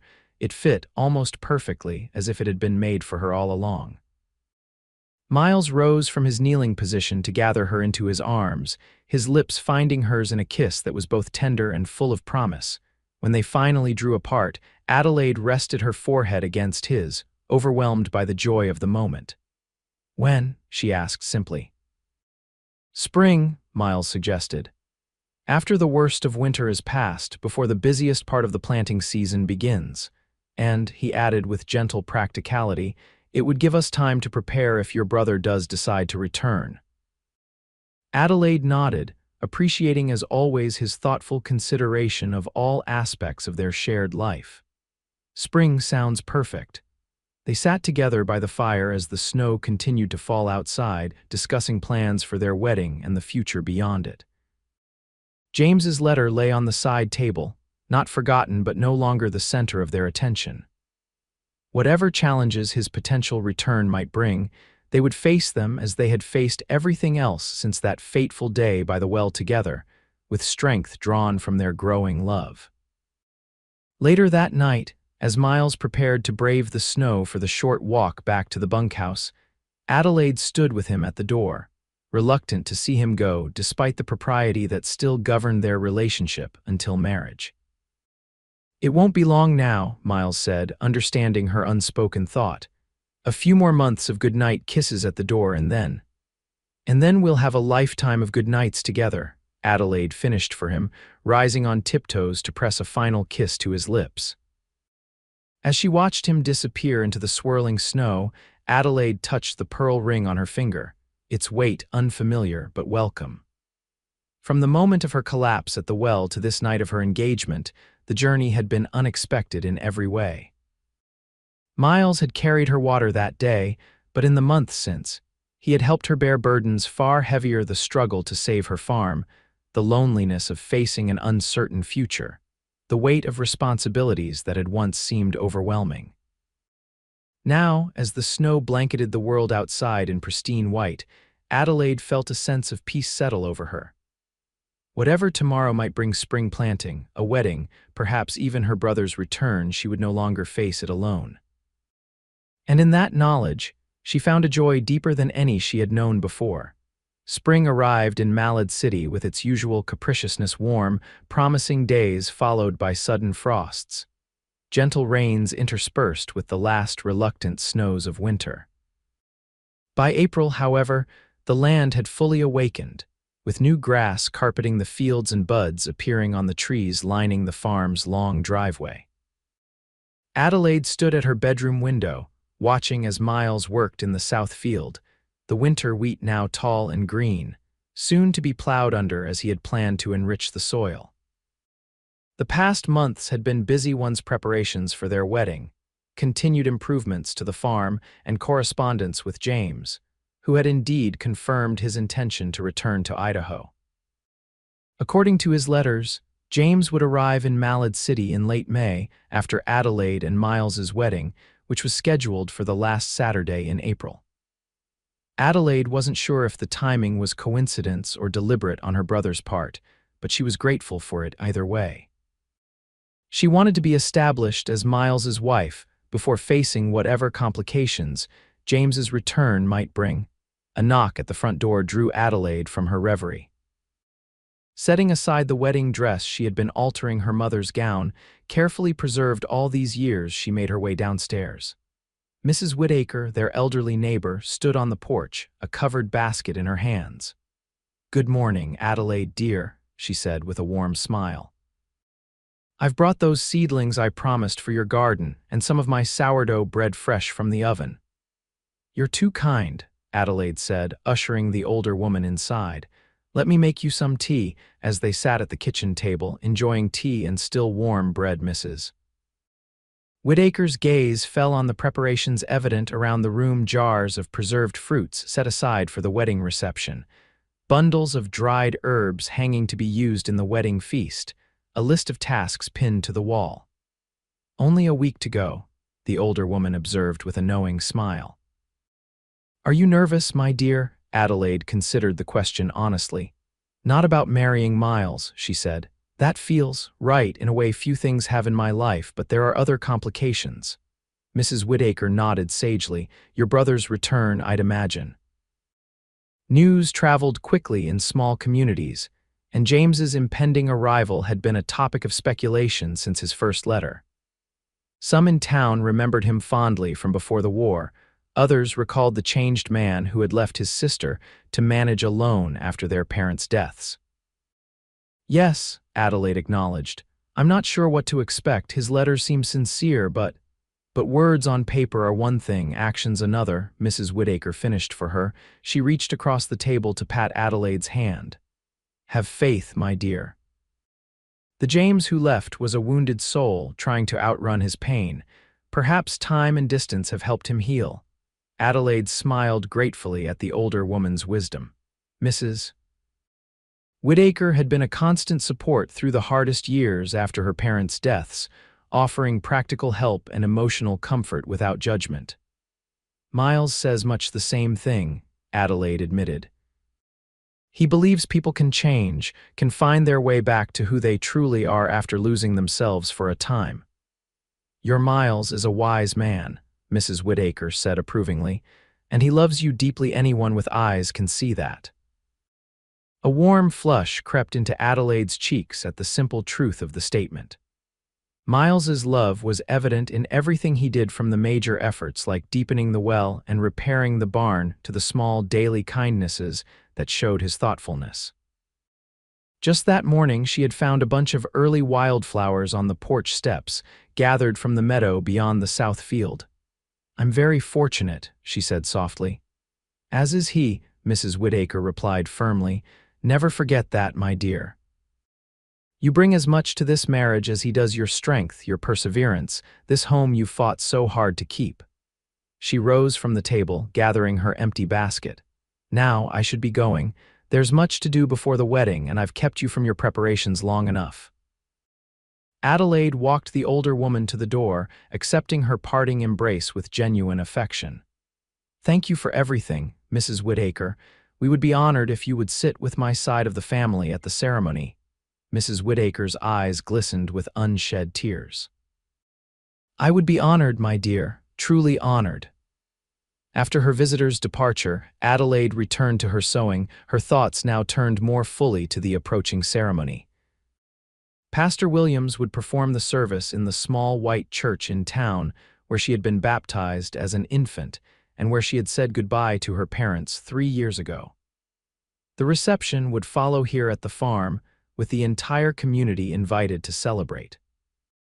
It would be a simple affair by some standards. Adelaide had neither the resources nor the inclination for ostentation, but meaningful in all the ways that mattered. The food would be abundant, prepared by Adelaide with help from the women of the church. Music would be provided by the same cowboys who had played at the Broken Spur after the roundup, now friends who had offered their talents as a wedding gift. And at the center of it all, the promise between her and Miles to share a life, to nurture this land, to face whatever came their way with the same partnership that had begun that day by the well. The sound of boots on the porch alerted Adelaide to Miles's return from the fields. Setting aside her sewing once more, she went to greet him, her heart lifting at the sight of his smile when she opened the door. The south field is coming along beautifully, he reported, removing his hat as he stepped inside. By next planting season, it'll be ready to produce a crop to rival any in the county. Adelaide filled a cup with cool water from the pitcher on the sideboard and handed it to him. Mrs. Whittaker brought the seedlings for the garden, she said, and fresh bread. Miles accepted the water gratefully, drinking deeply before responding. That woman is a treasure. How are the wedding preparations coming along? On schedule, Adelaide assured him. I've nearly finished altering my mother's dress. Pastor Williams confirmed the time. The only thing left is to finalize the guest list and make sure we have enough food prepared. Miles set down his cup and drew her into his arms, seemingly unconcerned about the dust from the fields that still clung to his clothing. 1 week, he murmured against her hair. 1 week and you'll be Mrs. Vance. Adelaide leaned into his embrace, savoring the solid strength of him, the sense of safety she felt in his arms. "It can't come soon enough," she admitted. Miles chuckled, the sound reverberating through his chest against her ear. "Careful, Miss Porter. Such impatience might give a man ideas." Adelaide tilted her face up to his, her expression mock serious. "Perhaps that's my intention, Mr. Vance." His kiss was tender but held a promise of deeper passion, carefully restrained until their vows were spoken. When they parted, his eyes were dark with emotions that sent a thrill through Adelaide's entire body. "1 week," he repeated, his voice slightly husky. "Just 1 more week." The final days before the wedding passed in a flurry of activity. Friends and neighbors came to help with last-minute preparations, setting up tables and benches in the yard for the reception, decorating the house and barn with spring flowers and ribbons, bringing food and offers of assistance. Samuel Taylor arrived from the Broken Spur with a wagon loaded with gifts, a fine heifer for their small herd, new tools for the farm, and a beautiful handcrafted rocking chair that he announced was from Mrs. Finley, who sent her regrets that she couldn't attend in person. "She said every farmhouse needs a proper rocking chair," Taylor explained gruffly, though his eyes twinkled with affection for his cook's sentiment. "For quiet evenings and future little ones." The reference to children, a natural assumption, but one that Adelaide and Miles had discussed only in the most general terms, brought a blush to Adelaide's cheeks, but a smile to her lips. The thought of expanding their family, of filling the farmhouse with new life and laughter, was one that had begun to take root in her heart as their wedding day approached. On the eve of the ceremony, tradition dictated that Miles should spend the night away from the farm, so Adelaide found herself alone in the house for the first time in months. He had gone to stay with Frank Thompson, who had come from the Broken Spur to stand as Miles's best man at the wedding. The solitude gave Adelaide time to reflect on the journey that had brought her to this moment. She walked through the rooms of her family home, soon to be her marital home, as well, touching familiar objects, remembering the past while anticipating the future. In her parents' bedroom, unused since their deaths, but kept clean and ready, she opened the cedar chest at the foot of the bed, lifting out her mother's wedding dress. The ivory satin had yellowed slightly with age, but Adelaide had carefully altered and refreshed it, adding touches of lace from her own mother's trousseau. Holding it against herself, she stood before the mirror, trying to imagine how she would look tomorrow as Miles's bride. Would her mother recognize her, she wondered. Would she approve of the man Adelaide had chosen, of the decisions she had made for the farm, of the life she was building from the ashes of loss? "I think she would," came a voice from the doorway. Adelaide whirled around, startled to find Mrs. Whittaker standing there, a gentle smile on her lined face. "I'm sorry to intrude," the older woman said. "The front door was ajar, and when you didn't answer my call, I grew concerned." Adelaide lowered the dress, embarrassed to be caught in such a sentimental moment. "It's all right, I was just wondering if your mother would approve," Mrs. Whittaker finished for her. "I knew Elizabeth Porter well, my dear. She would be proud of the woman you've become, and she would adore the man you've chosen." Tears welled in Adelaide's eyes at this affirmation of what she had hoped, but couldn't know for certain. "Thank you," she whispered. Mrs. Whittaker moved further into the room, reaching out to touch the wedding dress with reverent fingers. "I remember when she wore this," she said softly. "She was radiant, just as you will be tomorrow." The older woman reached into her pocket and produced a small package wrapped in tissue paper. "I brought you something, a wedding gift of sorts, though perhaps more alone." Adelaide set aside the dress carefully and accepted the package. Unwrapping it, she found a delicate lace handkerchief, yellowed with age but exquisitely preserved. "It was my grandmother's," Mrs. Whittaker explained. "I carried it at my wedding, as did my daughter at hers. Something old, something borrowed, it serves for both." Adelaide felt fresh tears threatening at this unexpected kindness. "I would be honored," she managed. Mrs. Whittaker embraced her warmly. "Get some rest, my dear. Tomorrow is a new beginning for you and Miles, and for this farm that has seen both joy and sorrow. I believe there is much more joy to come." After the older woman left, Adelaide carefully laid out everything for the morning: her dress, the pearl-embroidered slippers that had been her mother's, the handkerchief from Mrs. Whittaker. Her something new would be the pearl ring Miles had given her, now moved to her right hand to make way for the wedding band tomorrow. Something blue was a ribbon she had sewn into the hem of her dress, a piece of the dress she had worn the day Miles had found her at the well. Finally, exhausted but at peace, Adelaide slept her last night as a single woman in the room that had been hers since childhood. Tomorrow, she and Miles would begin their life together in the main bedroom, surrounded by the memories of those who had built this home, but looking forward to the future they would create together. The morning of Adelaide and Miles's wedding dawned clear and perfect, with spring sunshine warming the land, and a gentle breeze carrying the scent of apple blossoms from the small orchard behind the house. Adelaide woke early, a mixture of excitement and serene certainty filling her heart as she prepared for the day ahead. Mrs. Whittaker arrived shortly after breakfast, along with several women from the church who had offered to help Adelaide dress and prepare the house for the reception to follow. They brought flowers freshly picked from their gardens, baskets of food for the celebration, and the cheerful bustle of women engaged in a joyful task. As the morning progressed, Adelaide allowed herself to be guided through the rituals of a bride's preparation, bathing in water scented with lavender, having her hair arranged in an elegant style adorned with small white flowers, and finally, stepping into her mother's wedding dress, now perfectly fitted to her own form. "Oh, Adelaide," breathed Sarah Johnson, the minister's wife, when the final buttons had been fastened, "you look absolutely beautiful."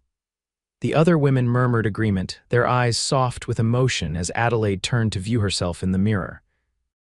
The ivory satin glowed against her skin, the alterations she had made giving the vintage gown a touch of modern elegance while honoring its history.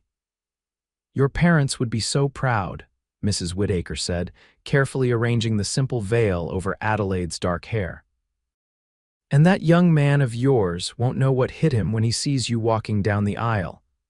Adelaide smiled, a blush coloring her cheeks at the thought of Miles's reaction. Despite their months of partnership and courtship, there was something profoundly different about today, about the public declaration they would make before God and their community, about the intimacy that would follow when they returned to the farm as husband and wife. The sound of wagons and horses arriving outside signaled that it was time to leave for the church. Mr. Johnson, the minister's husband, had offered to escort Adelaide in her parents' absence, a kindness that touched her deeply. As she prepared to depart, Adelaide took a final look around the bedroom that had been hers since childhood. The next time she returned to this house, it would be as a wife, beginning a new chapter in these familiar walls. The thought was both poignant and exhilarating. The small church in Malad City was filled to capacity when Adelaide arrived. It seemed that everyone in the community had turned out to witness the union of Adelaide Porter and Miles Vance, a testament to the respect both had earned through their hard work and integrity. Standing at the back of the church, her arm linked with Mr. Johnson's, Adelaide took a deep breath as the first notes of music signaled her entrance. As the congregation rose and turned to watch her progress, her eyes sought and found Miles waiting for her at the altar. The expression on his face as he saw her for the first time in her wedding dress was everything Mrs. Whittaker had predicted, and more a mixture of awe, tenderness, and profound love that made Adelaide's heart swell with answering emotion. In that moment, any lingering doubts she might have harbored about their future together vanished completely. Pastor Williams welcomed them with a warm smile as Adelaide joined Miles before the altar. The ceremony itself was traditional but personal, with readings chosen by the couple and vows they had written together, speaking of partnership, respect, and a love that had grown from friendship and shared purpose. When Miles placed the simple gold band on Adelaide's finger to join her mother's pearl ring, his hands were steady but his eyes glistened with emotion. Adelaide's own voice trembled slightly as she repeated her vows, the significance of the moment overwhelming in its beauty and solemnity.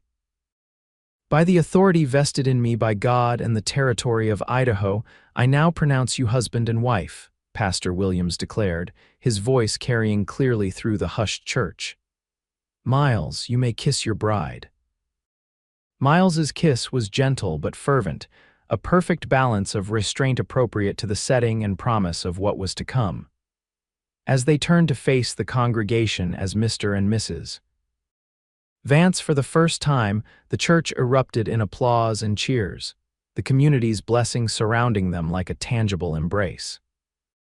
The reception at the farm was everything Adelaide had hoped. It would be a joyful celebration of their union, with abundant food, music, dancing, and the warm fellowship of friends and neighbors. The yard had been transformed with tables laden with food, benches and chairs arranged for comfortable conversation, and lanterns hung from tree branches to provide light as the celebration continued into the evening. Miles rarely left Adelaide's side throughout the day, his hand often finding hers as they received congratulations and good wishes from their guests. There was a new dimension to his touch now, a sense of rightful possession, of belonging to each other in the eyes of God and their community. As the sun began to set, casting a golden glow over the festivities, Samuel Taylor approached the couple with a knowing smile. "I believe it's time for the traditional departure of the bride and groom," he announced, loud enough for nearby guests to hear. "Though in this case, they're not going far, just into that fine house to begin their life together properly." A chorus of good-natured laughter and cheers followed his words. It was indeed tradition for wedding guests to continue the celebration long after the couple had left, often until the early hours of the morning. Miles looked at Adelaide questioningly, leaving the decision to her. With a smile and a slight nod, she signaled her readiness to conclude their public role in the festivities. Hand in hand, they made their way through the crowd of well-wishers, accepting final congratulations and enduring the traditional teasing with good humor. At the porch steps, Miles paused, and before Adelaide could react, he had swept her into his arms. "Tradition," he explained with a grin as he carried her across the threshold into their home, the cheers of their guests following them inside. Once the door closed behind them, the sounds of the ongoing celebration became muffled and distant. Miles set Adelaide gently on her feet in the entryway of what was now truly their home, his expression suddenly serious. "Mrs. Vance," he said softly, the new name sending a thrill through Adelaide's heart. "We did it." Adelaide reached up to touch his face, the face that had become so dear to her since that day by the well. "We did," she agreed, "and now we begin." Miles's arms encircled her waist, drawing her closer. "Now we begin," he echoed, lowering his head to claim her lips in a kiss that held all the passion they had carefully restrained until this moment. As the celebration continued outside and the first stars appeared in the evening sky, Adelaide and Miles began their life together as husband and wife, their love a testament to the strength that can emerge from vulnerability, the partnership that can grow from a moment of need, and the future that can be built when burdens are carried together. 3 weeks after the wedding, Adelaide stood on the porch of the farmhouse, shading her eyes against the late May sunshine as she watched a wagon approaching down the long drive. Miles paused in his work on the fence nearby, following her gaze. "It's him," Adelaide said quietly, recognizing the figure driving the wagon even at a distance. "James." Miles set down his tools and moved to stand beside her, his hand finding hers in a gesture of support that had become second nature. "Ready?" he asked simply. Adelaide nodded, though uncertainty fluttered in her stomach. Despite the regular correspondence of the past months, she wasn't sure what to expect from this reunion with her brother. The James who was approaching was both familiar and a stranger, the boy she had grown up with, the traumatized young man who had abandoned her after their parents' deaths. And now, perhaps, someone new entirely. As the wagon drew closer, Adelaide could make out more details. James's hair was longer than she remembered, his face more weathered by sun and experience, but his posture as he handled the reins was unmistakably that of her brother. The wagon came to a stop in the yard, and for a moment, James simply sat looking at the house, at Adelaide and Miles on the porch. Then, with a visible breath, he climbed down and approached. "Adelaide," he said, his voice deeper than she remembered, his eyes taking in the changes to the farm before returning to her face. You look happy." It wasn't what she had expected him to say, but the simple observation broke through some of the tension that had been building within her. "I am happy, James," she replied honestly. Her brother nodded, then turned his attention to Miles, extending his hand. "You must be Miles Vance. My sister's letters have spoken highly of you." Miles shook his hand firmly. "Welcome to our home, James. Adelaide has been looking forward to your visit." The careful neutrality of Miles's words wasn't lost on James, who acknowledged it with a slight nod. "I appreciate the welcome, especially given the circumstances of my departure." Adelaide stepped forward then, bridging the space between them. "Come inside, James. You must be tired after your journey. We can talk over a meal." The next few hours passed in a careful dance of reacquaintance. Over Adelaide's cooking, James shared stories of his time in California, the initial struggles to find work, the eventual position in the shipyards, the gradual healing that had come with distance and time.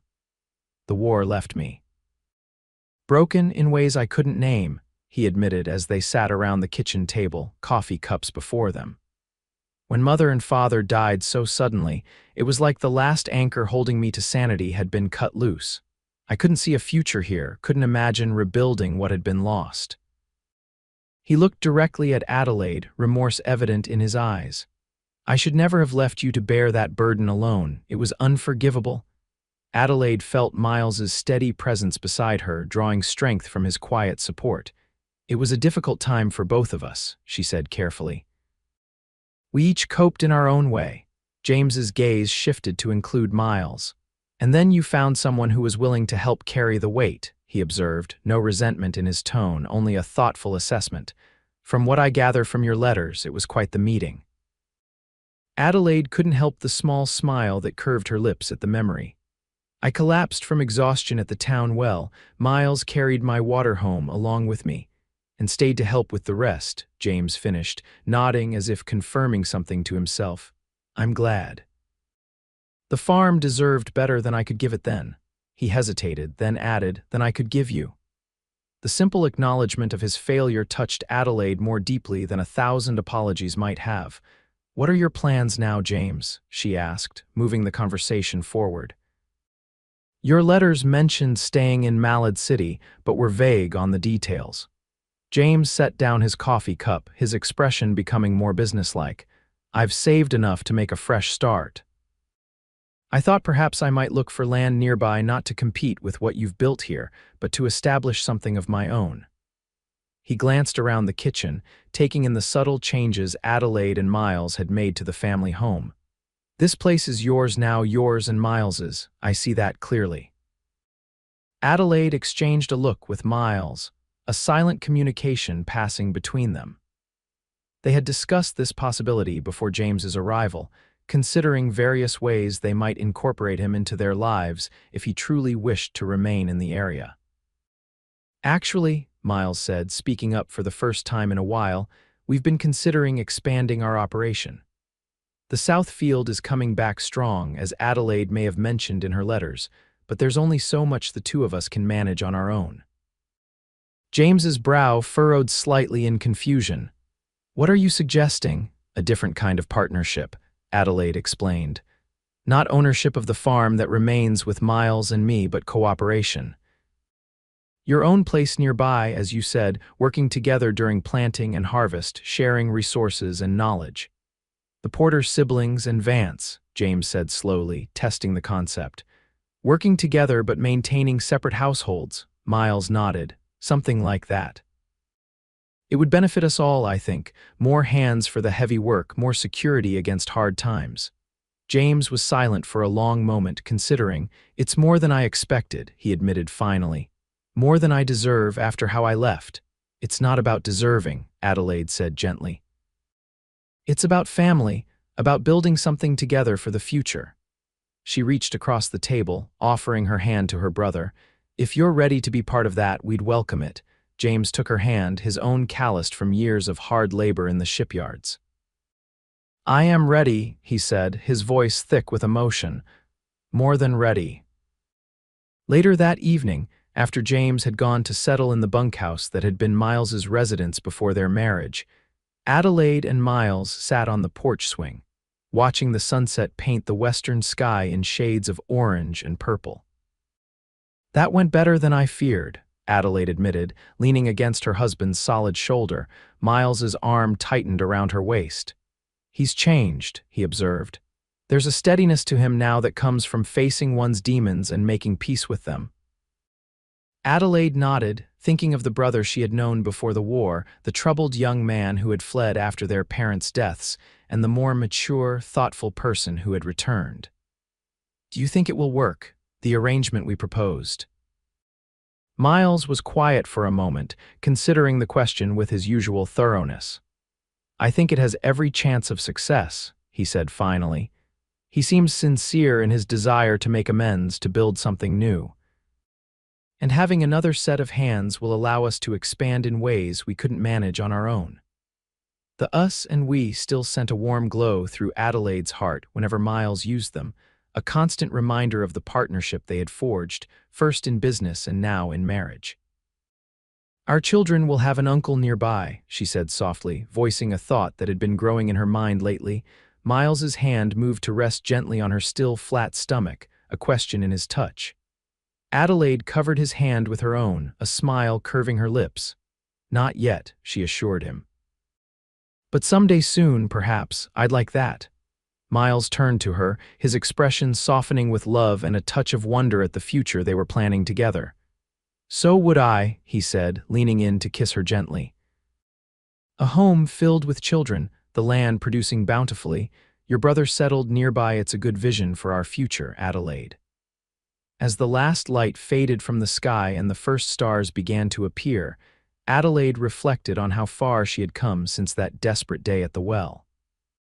From exhaustion and the verge of defeat to this moment of peace and possibility, it was a journey she could scarcely have imagined when she had collapsed under the weight of her burdens.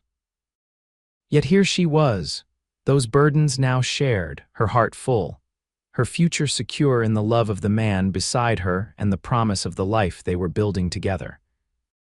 The well that had been the site of her lowest moment had also been the beginning of her greatest blessing, a reminder that sometimes it is only when we reach the end of our own strength that we find the hand extended to help us carry on.